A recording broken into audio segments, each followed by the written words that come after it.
Praise the Lord. Before you get seated, I want you to join me with this song. I always tell people we don't serve a dead God. A God who don't depend on me and you for anything.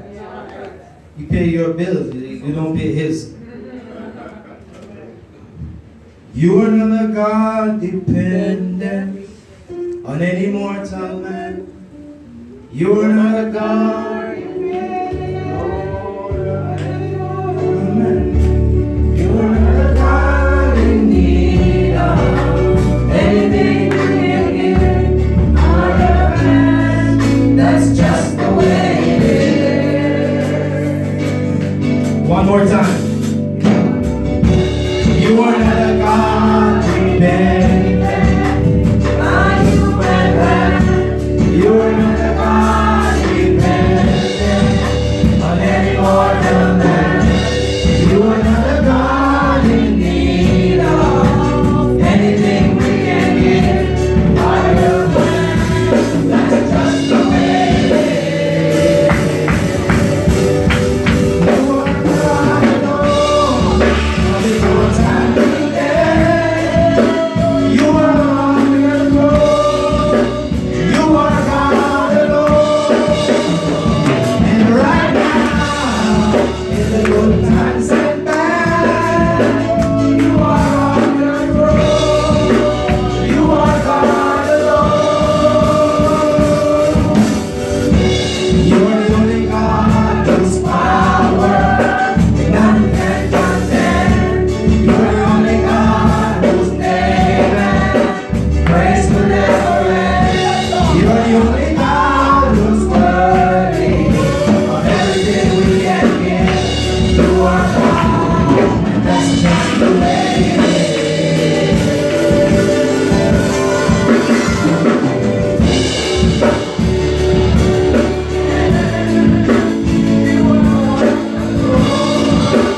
You are God alone. And right now, in the good times and bad, you are on your throne. You are God alone. Hallelujah, somebody. He's God alone. Father, we come before your presence. We come as empty vessels, my God, waiting for you to pour into our souls. Father, let your Holy Spirit continue to roam in this place. Satan, I got news for you. You lose again today.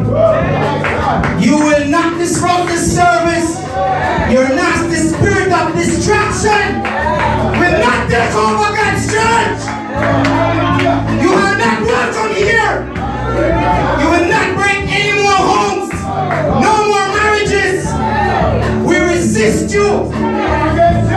Satan, you still report to the God that I serve. And I want to tell you, you're a stupid man today. You've tried me. A lot of times you come at me with the big things and I turn you down. But you're so stupid to still come after me with the small things. I'm not alone. I'm with the Father, the Son, and the Holy Spirit. I'm yoked up in obedience. And you will not break this chain. Heaven and earth shall pass. And God will reign over my life forever. Father, just have control. Pour into your people. This is the day that you have made. And we will be rejoicing and glad. Father, we welcome your presence. We give you thanks, Lord. Let your word go forth like that sword. Pierce going in the hearts and pierce coming out. Let no one who walks from darkness leave here back into darkness, Lord. Let them go back saved. Let them go back in the light. Father, there's a lot of people who are dead walking. Let them walk out of here with life. We know how loving and tender you are.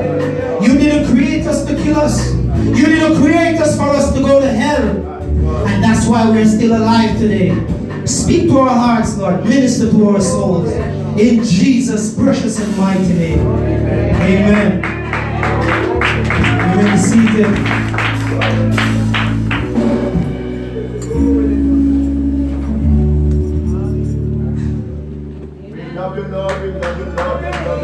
Praise Praise the Lord so much. I'm not normally a shy guy. Maybe because I see so many people who don't fellowship at this church. I want to greet, before I forget, Mrs. James, my landlord, and her daughter, Janessa. And we have put the charge on her to be our son's godmother. Yes. Yes, you have to pick them well. And the other females don't feel bad. It's just that Mrs. James lives upstairs. And it's easier for her to just run down versus calling, you understand? So we have to put people in position. Alright? Romy, welcome. Again, you beautiful saints in Christ. Welcome. This is your Father's house. And I want to just greet the Holy Spirit. I want us to just take a minute of our time. When the last of you, just give the Holy Spirit a minute of your time. When last of you just sit and let Him talk to you. We have a relationship with Him, you know. We can't be the ones who are just always talking. He has a mouth too.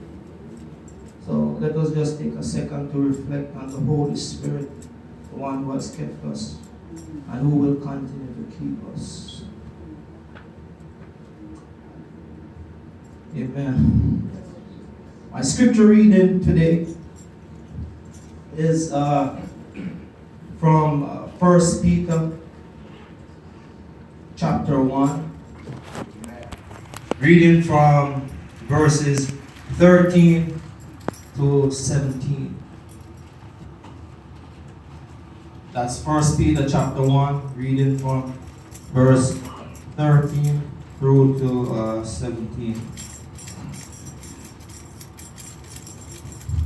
And everybody remember Peter was a coward. And then after Pentecost, he one of the greatest guys. You can't tell him nothing about Jesus. And that's how we should be as you can sit, you know, it's fine. You can sit. Thank you. I love to see energetic Christians. You can sit. You know, as I was saying, Peter was a coward before he's the same man who tell the Lord, like, I'll never deny you. And 3 verses down, that's the cock crowing. So we should be like Christian brothers and sisters. Whenever anyone here, you know, have any doubt, just remember Peter. If you think you're saved and sanctified, remember Peter, how bold he became. You should be bold for Christ. So I think it's up on the screen. I'm reading from the New Living Translation. Here goes. So, prepare your minds for action and exercise self-control. Put all your hope in the gracious salvation that will come to you when Jesus Christ is revealed to the world. So, you must live as God's obedient children. Don't slip back into your old ways of living to satisfy your own desires. You didn't know any better then, but now you must be holy in everything you do, just as God who is holy. For the scripture says, in verse 17, it says, and remember the heavenly Father to whom you pray has no favorites. He will judge or reward you according to what you did. So you must live in reverent fear of Him during your time here as temporary residents.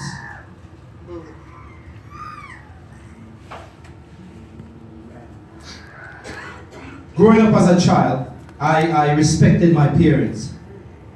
I understood that they were totally against rude things like bad behavior. Disobedience was really never an option for me. I don't know about many of you, but disobedience was never an option. You know, I was unfortunately, I would say unfortunately, I was born in Jamaica. And the only reason why I say unfortunately is because there's the culture. You can report your parents to the police and the police end up beating you when they hear something.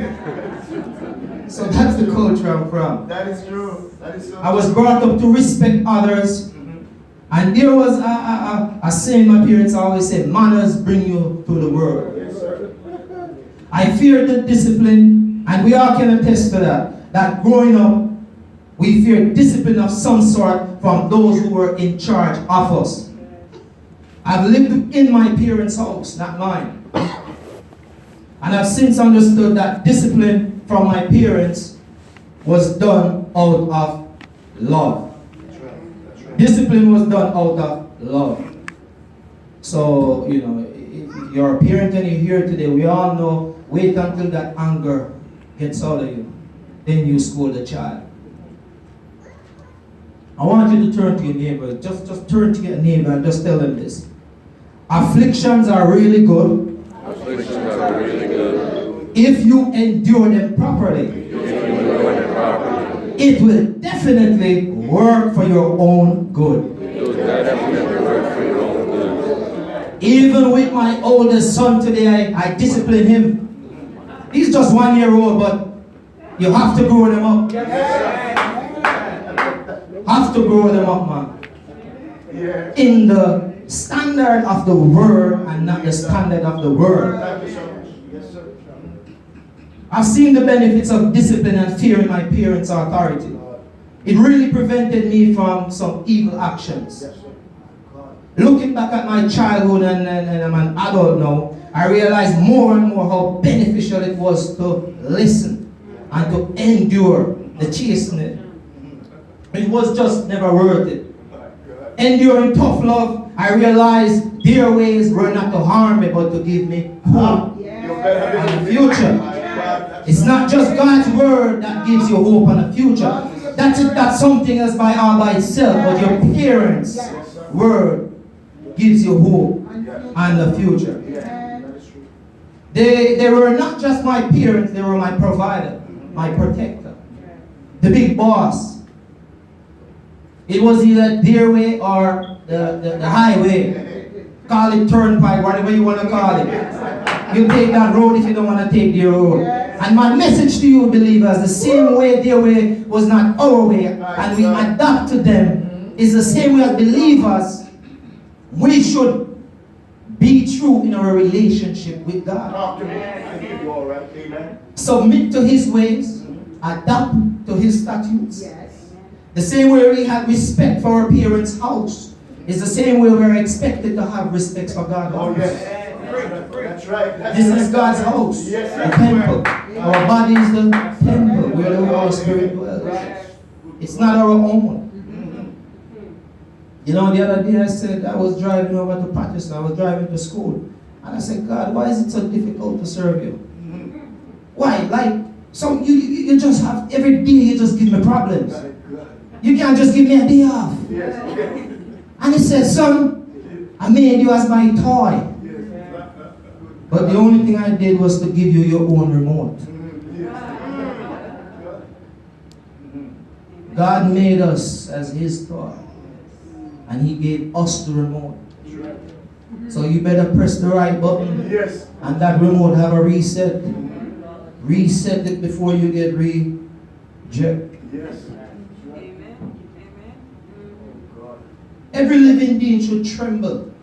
Should fear, tremble just at the thought of meeting the living God. Every one of us should tremble with fear just at the thought of meeting this God we boast about. I don't know why our Christians don't like to even talk about death. I don't understand this. When you're talking to somebody, it's like they don't want to hear about death. I don't understand why. You're not metal. You're not everlasting. You're not yourself. We have to talk about death. And so the topic for this sermon that the Lord laid on my heart is the fear of God. And the theme is eternity with Christ, starts and ends with fearing God. Amen. It doesn't just end, it starts. Before you can have an end, you must have a beginning. Yes. Amen. So it starts with fear and it ends. That means you must live your life, all the days of your life, in fear of God. I hope everybody stay awake in this time, because the spirit of slumberness have a dirty way of sneaking in. Yes. If there was ever a time when you and I fully embrace the heart of God, the will of God, the ways of God, and the word of God, and the fear of God, church, it is now. Now, We're living in a world today where wickedness and sin of all sort has risen, and very few people tend to fear God. yes. Talk to me, I hear you. We have become so accustomed to hearing about just the love and the promises. The promises and the love and the care of God. But what about the wrath of God? What about the fear of God? As believers today, we should comprehend and understand what this command means. Over and over it has been, we have seen it in the Bible, where David and Solomon and all of these great men of the Bible, they lived in fear. They did the things that we are even trying to do today. And they lived in fear. That should ring a bell. There was a time in Philippians 2 where Paul told the believers, he said, go work out your salvation in fear and trembling. Yes. Preach. Amen. So the definition of fear, according to the Merriam-Webster dictionary, it says an unpleasant, often strong emotion caused by anticipation or awareness of danger. Number 2, anxious concern, solicitude, which means an uneasy state of mind. And number 3, a profound reverence and awe. A profound reverence and awe. And that awe is not when you understand something, you say, ah. That awe is a reverence, it's a respect, a worship. That awe, that those 3 letters are loaded, like Father, Son, and Holy Ghost. Loaded. So, an unpleasant, strong emotions. I'm pretty sure none of you who drove here today drove without your seatbelts. You had your seatbelts on. Why? Because you fear the police. So, I could look at somebody and say, you can look at the demeanor of people and you understand what they fear. Yes, that is true. Yeah. That is true. You right? That's true. Because sometimes you have kids who are very bad at school and they give all the trouble, and when you go to them house, they don't even want to talk to you. Yeah. It's a weird. Yes. Oh yeah. Yeah. Fear of their parents. Yeah. So that's the fear I'm talking about. Fear. When you see the demeanor on people, it tells. Because I don't eat McDonald's, and this is no. I eat McDonald's, but I don't live on fast food because I have a fear for cholesterol. So people always will say, why always carry cook food? Yeah. Because I fear the bad food. Right? God. Talk to me.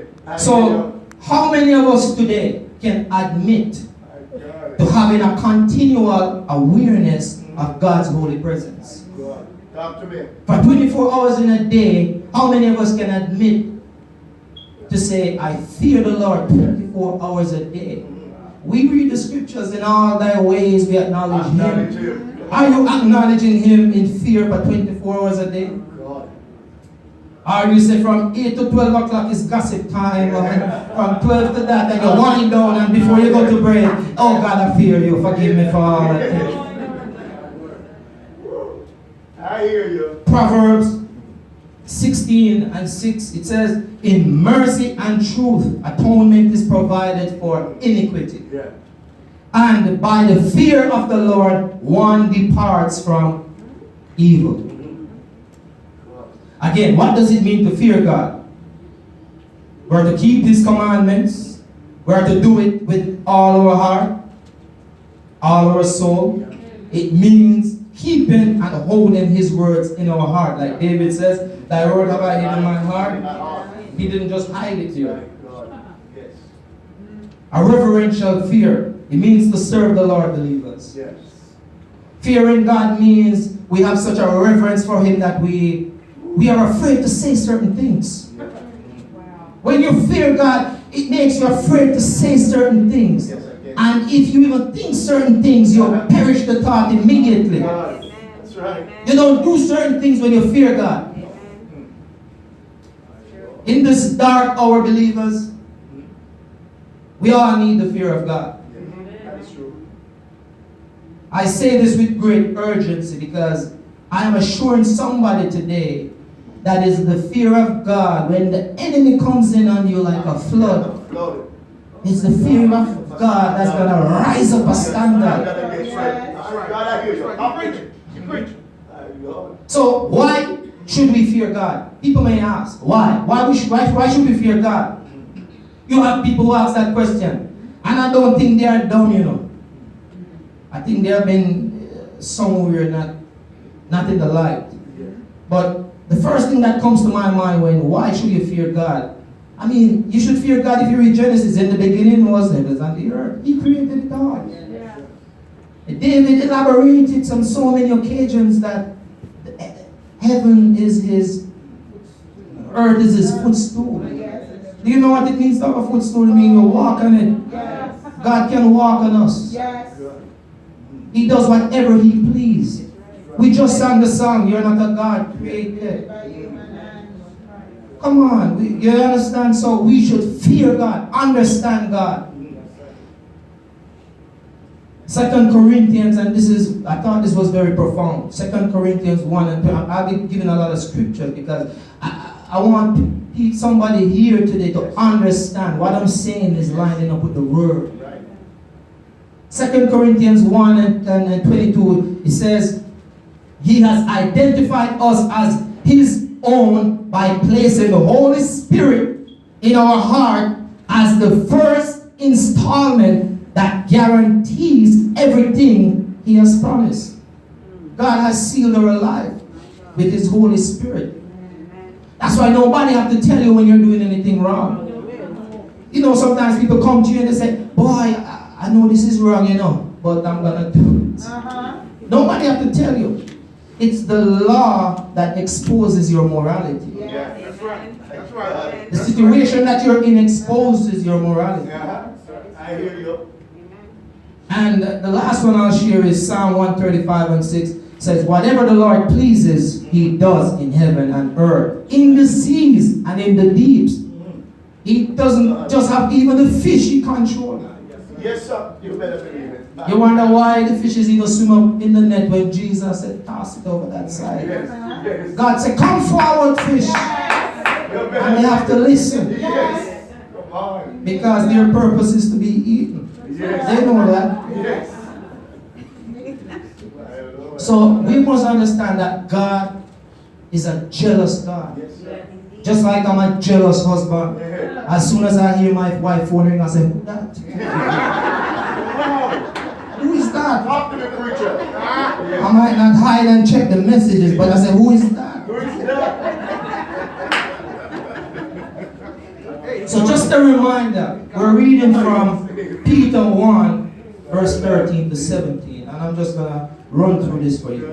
Verse 14, as obedient children, not conforming to yourselves, former lusts. The scripture is just telling us what we should be like and what we should not be like. That's right. Verse 13 even says, so prepare your minds for action. How do you prepare your mind? Constrain it. Talk to me. You tie your mind down.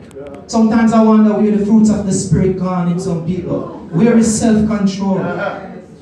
Where is forbearance? Come on, man.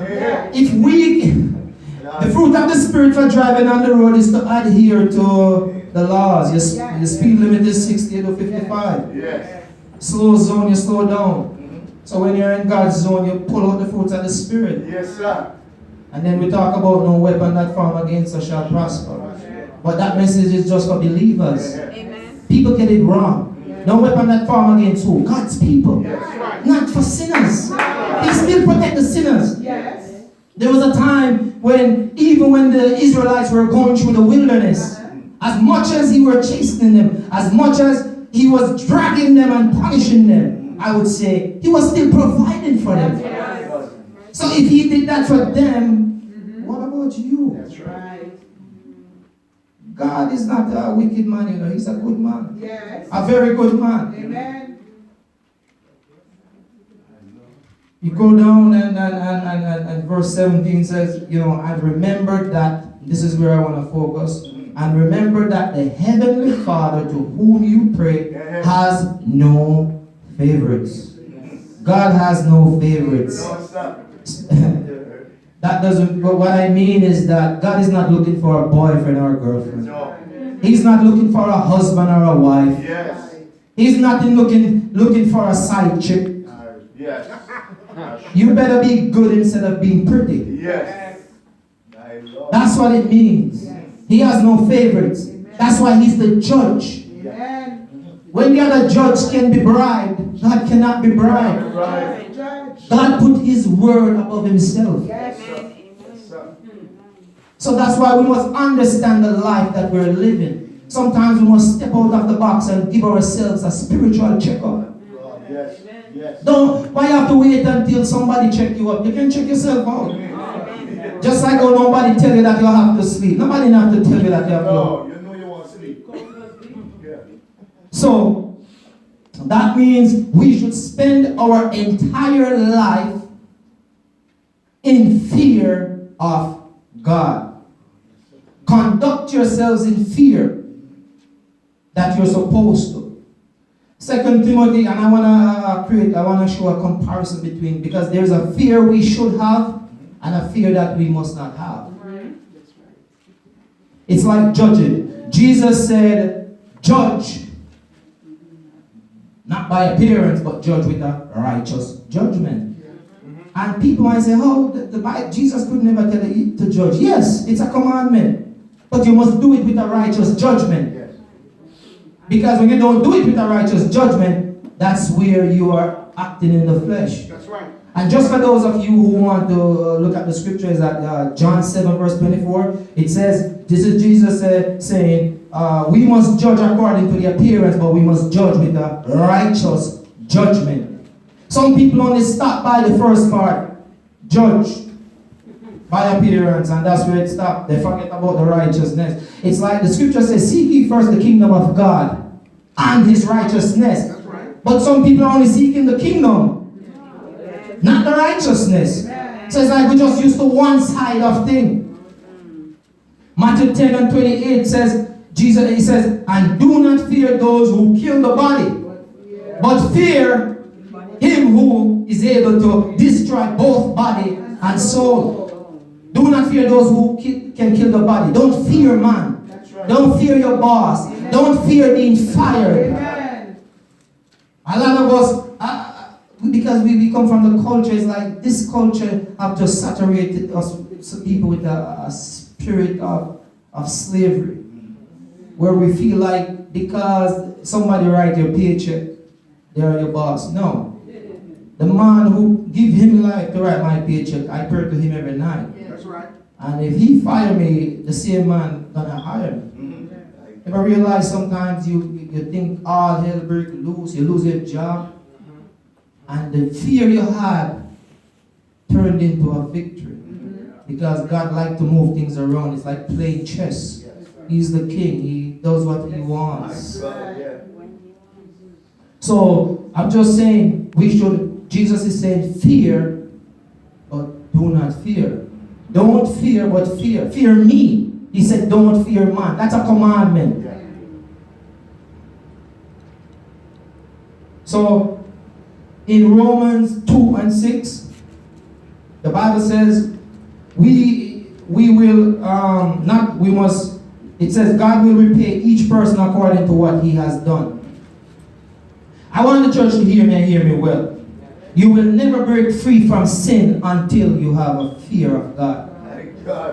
You will never break free from sin until you have a fear of God. It's the fear of God that gives you freedom.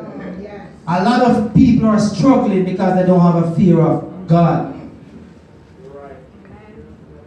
Every sin you commit creates a scar. Every sin you commit creates a scar. It's like driving a nail in a piece of wood and pulling out the nail. You pull out the nail, but the impression is still there. Yes. That is one of the main reasons why I'm encouraging, if anyone is here and saved today, to take up the cross, get salvation, follow righteousness, walk in the fear of God. If you believe now, why are you waiting? If you say you believe God, why are you waiting? If we believe in God, we should give our lives to Him immediately. Lamentations 3:27, it says, it's good for a man to bear the yoke in his youth. And the reason why this scripture came up is the sooner you're yoked, is the more you get accustomed to it. It's like a bull. Have you ever seen a bull in a pen just reeling up and they throw the rope around the bull? He's not used to that. And that's how we were as believers. So why are some of us still jumping up and reeling up in sin? If we have the yoke of God around us, why are we getting so excited when temptation comes along? We don't smile at sin. Believers should not be winking at sin, entertaining sin. Whoever is a new man in Christ is a new creature. All things are past. But it's as if we want to go to God with a different cross. We want to do like this, hold on and still. It's like you're a cross, hold on to your past and still trying to hold on. It doesn't work like that. Come on. That's why you get split in two. Yes. I want to share this with you people. Isaiah 48, it says, do not tremble and do not be afraid. And I'm going very fast, and I'm sorry. Do not tremble and do not be afraid. Have I not long since announced it to you and declared it? And you are my witness. Is there any God besides me? Or is there any other rock? I know of none. Somebody missing that. Is there any other rock? Listen, this is God talking, God have humor, God is like saying, oh, stupid. Is there any other God? Like, how stupid can we be? Is there any other rock you want to worship? I don't know of none. And this is God talking. Which rock are we worshiping? The Old Testament and the New Testament, it have evidence of people who fear God. When people who fear God in the Old Testament, you will see the fear of God by their possessions. God will increase their wealth, their children. Even when they're barren, we know of all the stories. He will increase them in even money, riches. That's how you know somebody's blessed back then. But now we are under a new covenant, the New Testament. And people, believers today, believe that it's the same way God's blessing was vivid in the Old Testament. It's the same way it's today. So we think that because your name is not on Forbes list, you're not blessed. If you don't come up on Oprah Winfrey show, you're not blessed. If you don't have a PhD, you're not blessed. If your fridge is empty, you're not blessed. If you borrow money from a friend, you're not blessed. But I'm telling you, that's a lie from the pit of hell. And if anyone here today who probably is an atheist, which I don't know, I believe not, I'll probably just tell you to go back to hell and kiss the devil when you're there. Tell him I say hi. That's a lie. And here is why I say it's a lie, people. You have to understand. Being broke doesn't mean you're not blessed. In the New Covenant, the New Testament, when you're blessed, it shows on how you operate. Your blessing is how much Christ-like you are. So that's what I'm saying. When some people say they are blessed and you hear them cursing, I don't have this, you're not blessed. Stop lying to yourself. When you're blessed, you become more Christ-like. That's the New Covenant. And the worst part is, you have the New Covenant, the Old Testament, New Testament. You have the Old Covenant, the New Covenant. Some people have no covenant. Come on, think about it. New and old, but we always try to put something in between. No covenant. And these are the individuals who don't have any fear of God. Amen. Thank you, Jesus. Bless your son, Lord. You know, when you study the epistles of John and Paul and Peter, you just understand that some believers are dumber than a box of rock. I don't know if you can be dumber than a box of rock, but my God. It's like, where have your spiritual sensitivity gone? Where is your walk? Did it stop at your baptism? Did it stop at the Lord's Supper? No, sir. Where did it stop? My God. Good question. Good question. Hebrews 10 and 31 warns, it is a fearful thing to fall in the hands of the living God. Come on. We should fear God. Brothers and sisters, only a fool doesn't fear God. Only a fool does not fear God. Until we understand who God is and develop a reverential fear of Him, we cannot get true wisdom. Fear of the Lord is the beginning of wisdom. Wisdom is the application of knowledge. Yeah. We are living in a world where people think that because they study God, they know God. No. You can't study God. Every day show me something else about Himself. How can you study God? Can't study Him. Man-made philosophy. You know, when I think about Nehemiah, I think Nehemiah was a God-fearing man. Yes. Nehemiah was the cupbearer for the Persian, for the king, King Xerxes. And I say he's a God-fearing man because he prayed for like 4 months. This man was in fasting and prayer for 4 months. His friends came at the kingdom and he asked, what's going on back home? They said, boy, things not going on so good. And how you know the fruit of the Spirit in this man? He had compassion for the things of God. He said, if God's temple is still broken down, I'm have to leave this job. If it means to tell the king, I have another, the real king, his property needs to be built up. Nehemiah is a God-fearing man. This man built the walls back in 52 days. What was taking them in Jerusalem took over 100 years. It took him 52 days. The Bible didn't even mention he was a builder. This man was a cupbearer. It's like me, I don't have a degree, but I work at Optimum. And that was one of the prerequisites. Yeah, I'm not afraid to talk. God hired me so they can't fire me. I leave when I want to. So Nehemiah was a man who feared God. Yes, sir. The Bible, as I said, the Bible doesn't say he has any building experience, but he had experience with God. He had a relationship with God. How many of us today are struggling with some things? For years, you're worrying about some stuff. Look at Nehemiah. It took him 52 days to do something that was supposed to be 100 years. I'm saying to somebody today, get down on your knees. Get down in fasting and prayer. Get back the fear of God. What was taking you years can take you days.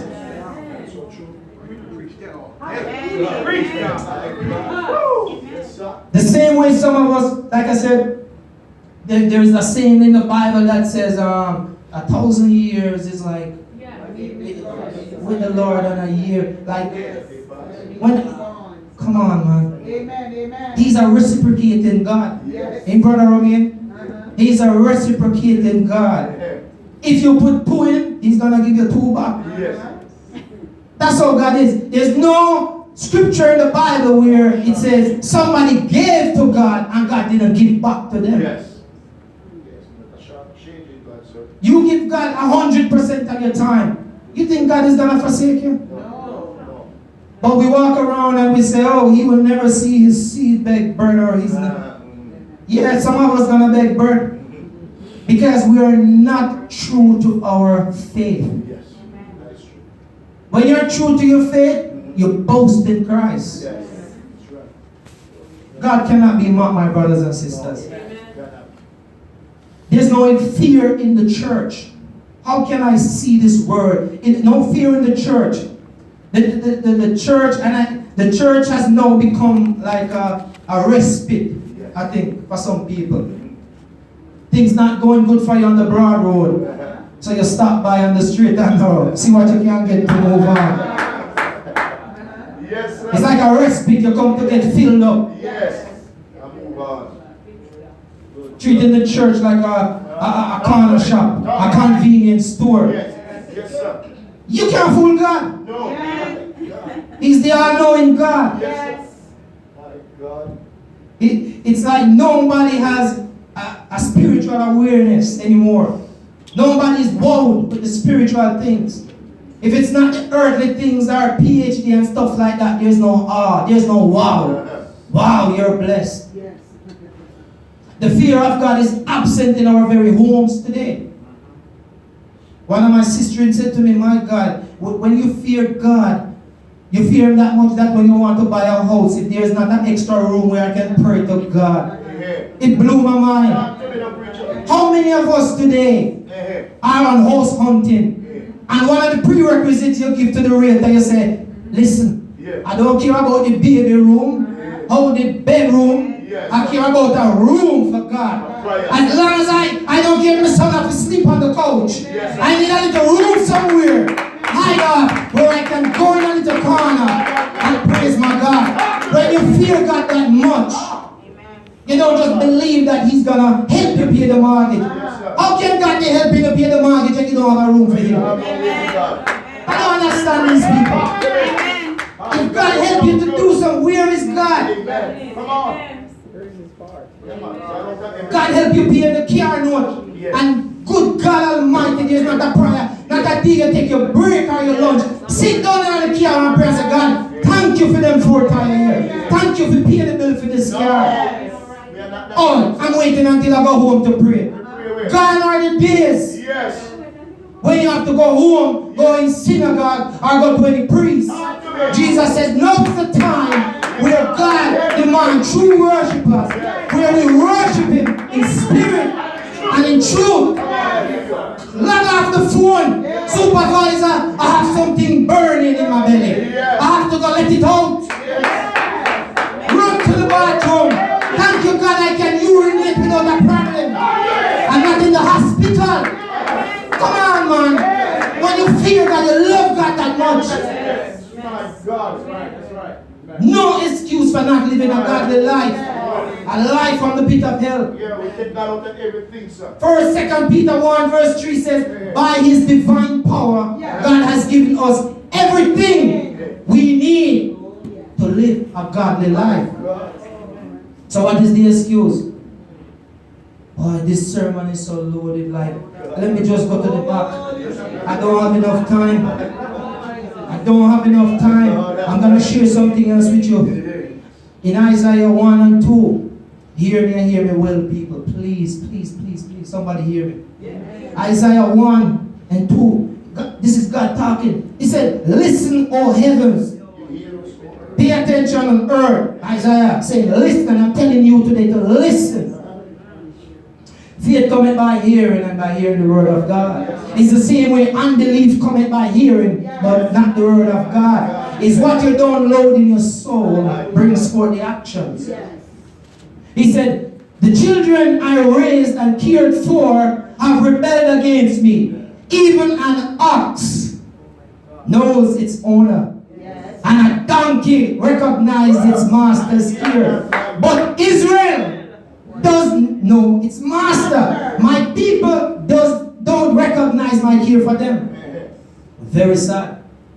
A donkey. Look at how bad it is. God compare a fool to a donkey. An ox. Even the ox knows their owner. Then if we are in charge and God give us dominion, He gave us dominion over them, and they have more sense than some of us. A donkey, an ox, can be obedient, Know when the yoke is around him, it's time to. Sometimes when I used to raise goat, as them see me come, them know. Put as much in your mouth and walk behind me. Why can't we just put all of that in us, the gifts of the Spirit, and follow Christ? He said, deny yourself and follow me. He didn't say, deny yourself and then follow another lust. Animals know, but we don't know. The spirit of make-believe, I can always do in secret that God doesn't know. The spirit of procrastination, the nasty spirit of continue to shock it up. I tell you, you better get salvation and let the Holy Spirit shock it down. Because in the book of Proverbs, Solomon says there's going to be a day where the vessel is going to be hit with an iron rod. Some of us don't know if we're going to live through today. Don't play with God, people. When God take away his presence and his covering, look at when he took away his presence from Saul. The Bible says Saul was tormented. God himself put a spirit on him. You think God is not in charge? Read the Bible. Pray for understanding. Move away. Hallelujah. Numbers 14 and 18 states, the Lord is slow to anger, filled with unfailing love, forgiving every kind of sin and rebellion. So some people think that his long suffering is their license to sin. Yes, man. Long suffering means you can sin. God is full of characteristics. He doesn't have love. He is love. He doesn't have long suffering. He is long suffering. Long suffering means long tempered, long to anger. Remember 1,000 days, that thing? God is long suffering. He's giving us enough time to repent. That's why he's long suffering. Because his wish is for none of us to perish. In the New Testament, Peter talks about long suffering and fearing God. There will be no healing, my brothers and sisters. When that day come upon you, there will be no healing for your disobedience. You can't. It's not like a computer where you can go back and retrieve it even from an empty bin. You can't. When that day comes, my brothers and sisters, that's it. You have people who are in the hospital today want to praise God and they can't.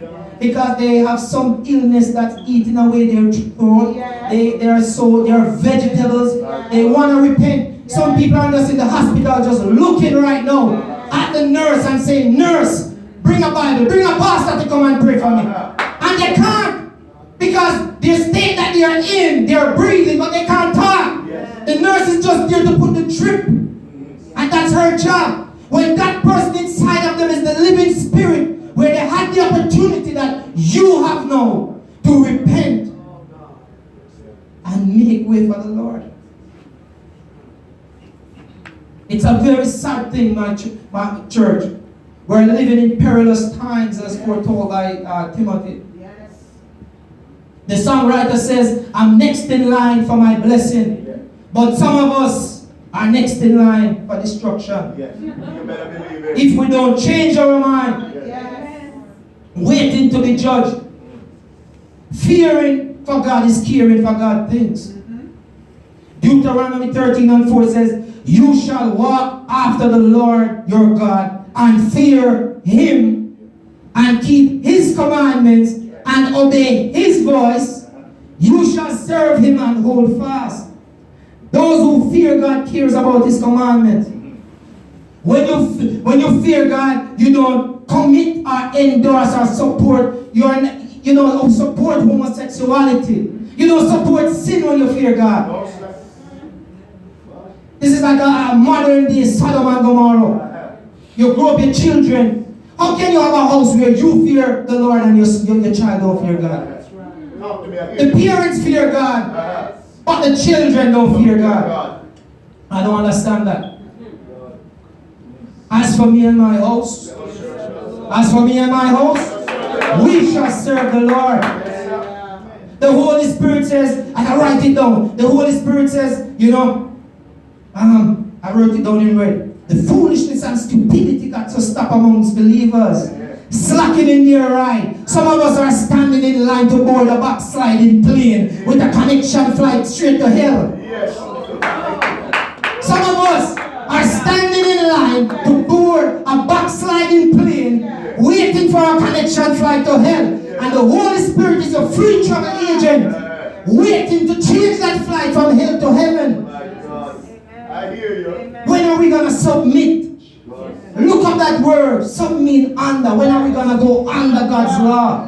When are we going to stay on our knees and keep looking upon God? Elijah was cited standing in front of the people. He said, how long will you waver between two opinions? And I'm asking you, if there's any one of you today, you know yourselves, how long will you waver between two opinions? If God is your God, then follow Him.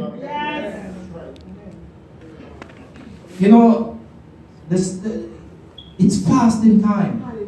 And we need to, the Lord gave me an analogy the other day, and I think it's the right time to share the winding down. The Lord showed me a scanning machine. You know those machines where you walk, you have to pass through the machine at the airport, right? You scan. And if it beeps, what happened? Right? And you have to say, oh, I wonder if I'm a ring. I wonder if it's XYZ. And when you strip yourself, you say, oh, I forgot my foot was broke and there's a pin in it. And I said, God, why are you showing me this? He said, you realize that you cannot go through until they strip you. You cannot enter into the promised land. Hallelujah. And I said, God, what are you trying to show me? He said, tell the people that they need to strip themselves. When you pray and come in my presence, strip yourself. Ask for forgiveness first. Strip yourself. That's why God not answered some of the prayers. Because the atmosphere is saturated with dynamic influences. Strip yourself. If you have to strip yourself from man, why can't you strip yourself from God? God, forgive me. Before I pray, God, just forgive me. Clear the atmosphere. Anything that will hinder your ears from hearing my words, strip it, God. Strip me, Lord. Look at how Aaron prayed. That man had to go through a process. He couldn't even sweat in the presence of God. Because in those days when somebody sweat in God's presence, God would have killed them. Because God is saying you're working too hard to please me. That's not of me. People praying for hours. You hear people boast. I pray for 1 hour this morning. I sweat under prayer. And they're still living a defeated life. I get up and say, God, thank you for saving me. Have mercy on my soul. I'm nothing but filthy rot. Strip ourselves, believers. You go in God's presence. God is a holy God. He's not man. Strip yourselves, children. Strip yourselves. Drop it. The airplane sometimes say, I cannot take off. The pilot say, I can't take off, too much luggage. So how some of you want to take off and you're overweight with sin? Some of us want to lift to higher heights and overload with sin. Some of us want the Holy Spirit, but you don't want the Holy Spirit to do his job. The Holy Spirit pricking your heart. Don't go back there. But no. May I play with long suffering. May I play with false justification. Yes, because he's a forgiving God. You play with justification. Come on. And that's why some of us are going to be slashed. Brothers and sisters, no, it's not the time to play Dolly House or play church. That's why the Bible says, God says, I'm going to come back to take the church out of the church. Come on. He's going to come back to separate the wheat from the tears. There are wheat and there are tears. Have you ever seen a tear? A tear looks just like a wheat. But when it's time to bloom, it can't bud. And that's why when judgment comes, we're going to be shining. We're going to be the wheat and not the tear. Oh my God. Ever know the difference between a mountain goat and a Jamaican rummy goat? Yes. Just jump up and run up. Jamaican rummy goat ring. And I mean rude. So we should be rude disrespectful to sinners when it comes down. I don't even tell them curse word. Say, listen, what you're doing is wrong. I don't care about your friendship. Keep your circle tight knitted. Yoke. A yoke is not broken. Keep your circle tight. If I say the word obedience, I try to say that word is locked up with that O. Obedience. How can you be obedience and you're breaking it? Let me just touch on this one. Growing up, Pastor, there was a time when I walked in the church and there was a presence of God. It's here today, but it's not as strong as it was back then. There was a time as a boy, I couldn't even walk the path of church knowing the life I was living. You want to fear God so much that when you see a church, you say, no, let me GPS change my route. Change my route. But you have some bold-faced Christians these days. Some two-sided Christians. They are a public Christian and they go home, they are a private sinner. Public Christian, private sinner. God is going to expose you. Some people only want to hear the good side of God, but you come to the wrong church today. We serve two sides of God. His blessings and His wrath. This is not the place for no jelly bar preaching, no offering plate preaching. You realize these mega churches, they only preach, oh, the blessings of the Lord. That's all every day, you know. Yes, you can continue to shock it up and He will forgive you as long as you're alive. You're not, listen, that's a lie from the pit of hell. The day is coming when they're going to be exposed. You want to be in such a place with God where you fear God. That when you think about just meeting Him, you cry.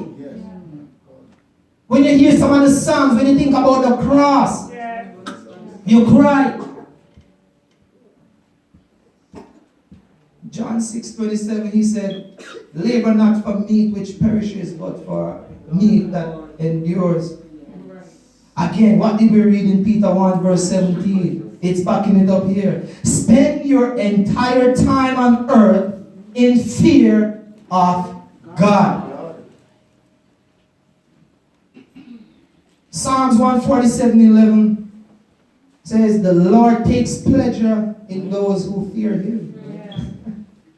God takes pleasure in those who fear Him. What a nice thing to know that God takes pleasure because of Him. We need to look back sometimes over the years and say, God has been so good to us. And when the question hit you and say, count your blessings, you say, I can't name them. I might not have any food in my fridge, but I can't name them. You can't. My conclusion is this. He who have ears to hear, let him hear. You know that that sex exposes morality more than anything else. We struggle. We struggle. Especially men. Is this the temptation of sex that exposes morality? Look at Joseph. Joseph ran out of his clothes. My God. And he said, I can't do this wicked thing against my God. He did not say he's going to sin against Potiphar or himself. He said, how can I do this wicked thing? How many of us are in chains today? None of us. How many of us are in the situation that Joseph was in? And I can understand why Potiphar's wife name was probably never mentioned, because she was probably illegitimate. Maybe every male servant will look good. She looked for service. I can understand why she was so petrified, because she was rejected by a slave. You can imagine a slave rejecting a queen. How many of us, the devil is tricking some of us today to say, you know what, if I can sleep with the boss, I might get a raise. If I can sleep with the boss, I will get a promotion. Joseph don't want to sleep with you. Joseph wants to sleep with God. Rejected by a slave. That's why the Bible says when they can't beat you, they join you. Some of us are under some struggles, but look at what Joseph did. Run. My God, good God Almighty. Run! Yes. And you notice he run and they still tell lie. They demote him and God put him over. Come on, man. Give the Lord a hand.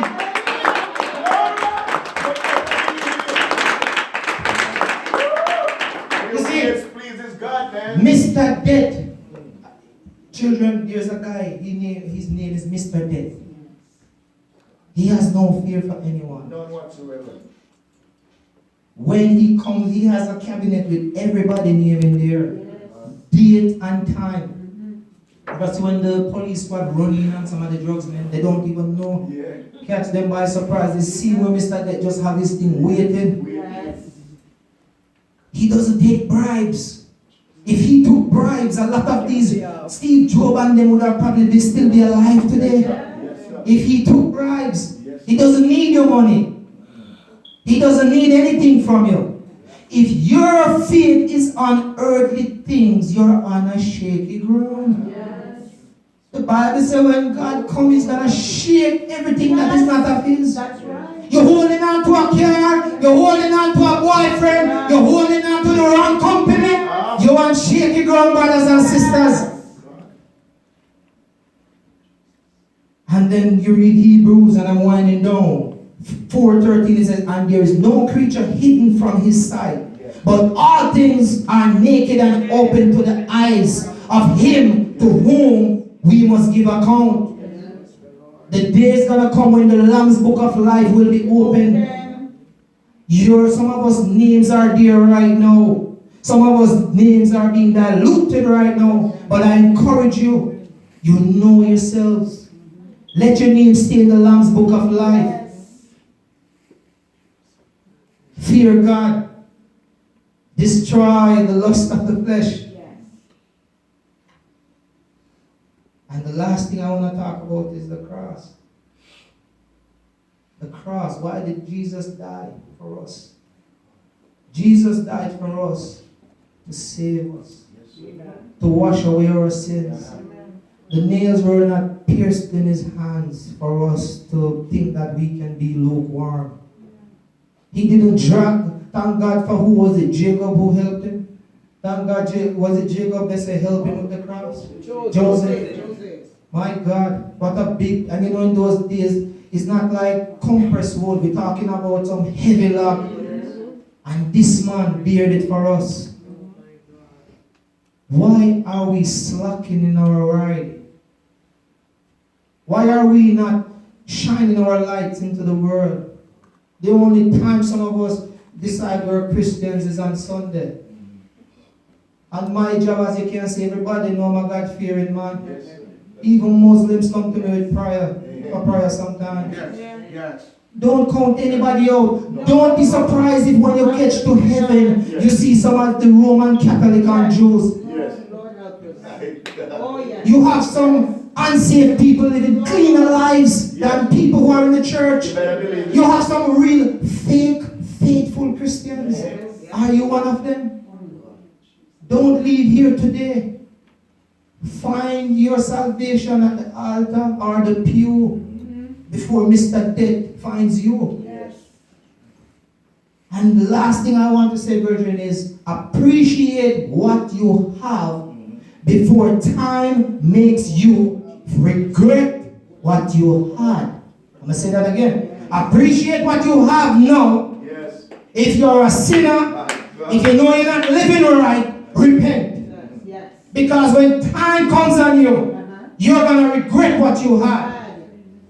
When your spirit leaves your body, that's just the first death. That's right. Because the second death is waiting for God to come. Yes. Hallelujah. The dead in Christ shall rise first. I look at anybody with hold a gun to my head and say, which faith are you? I say, I'm a Christian, I serve a living God, Jesus Christ. You can't kill me now, it's easy. It's better you kill me now. Boy, you do me a favor. You're doing me a favor. How many of us can look in the eyes and say, you're doing me a favor? If you kill me right now, woo, send me home. Aren't you tired for living? My God. My God. Appreciate what you have now before time makes you regret what you had. stand to your feet, brothers and sisters.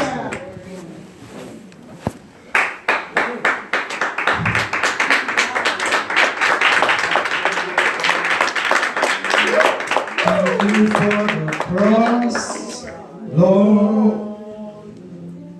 Thank you for the price you paid.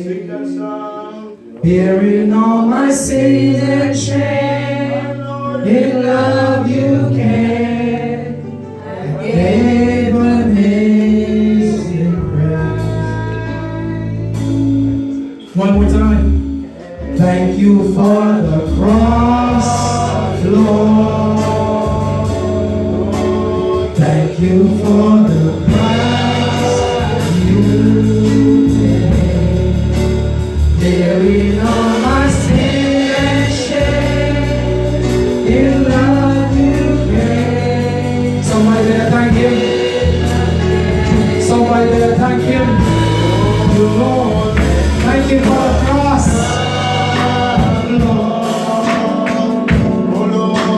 Thank you for the living land. Wash me in your cleansing flow. Lord, now all we know is forgiveness and embrace. He's worthy.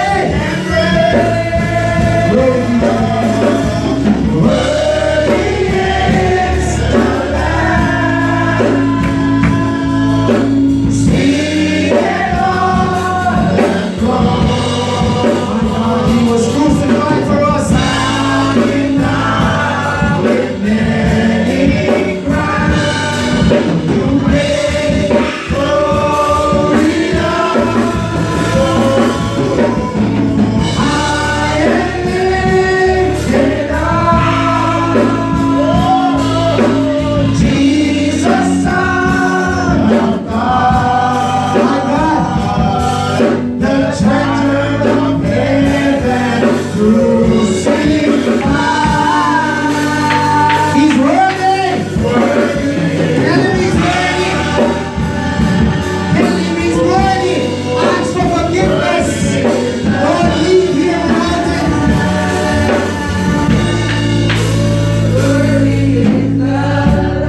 My God, hold your heads at home. He's worthy.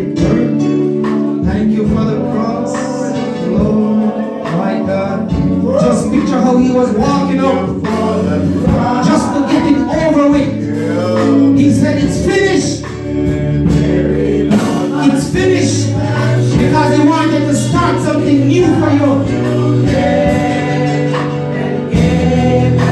We serve a mighty God. Thank you, Lord.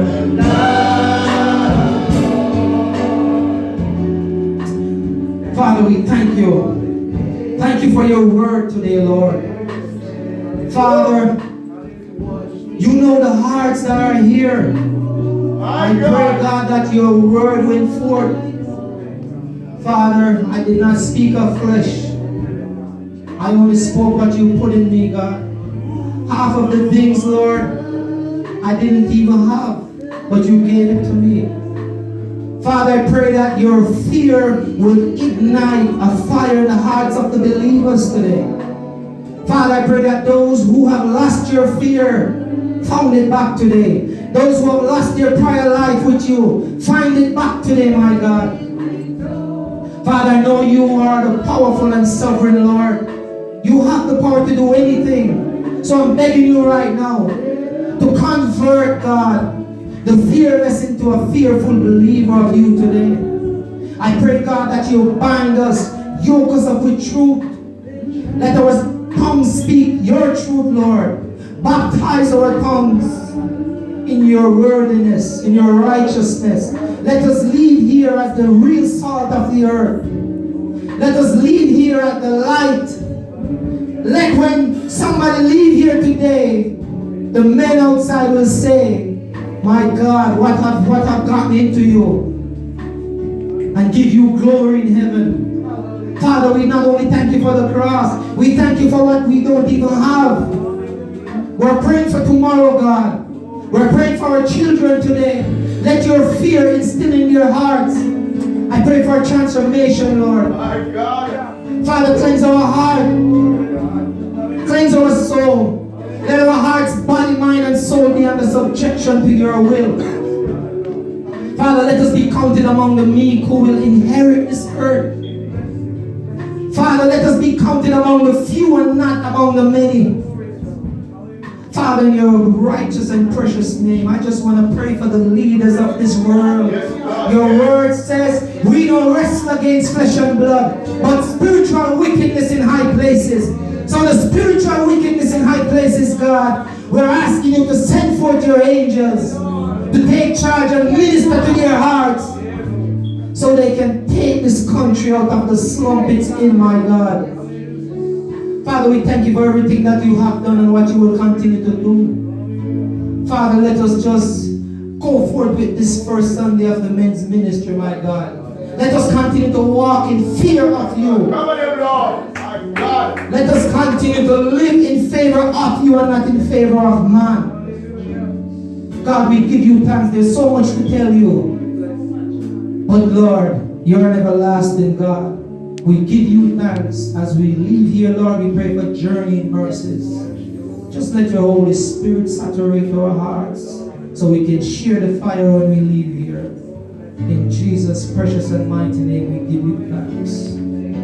Amen.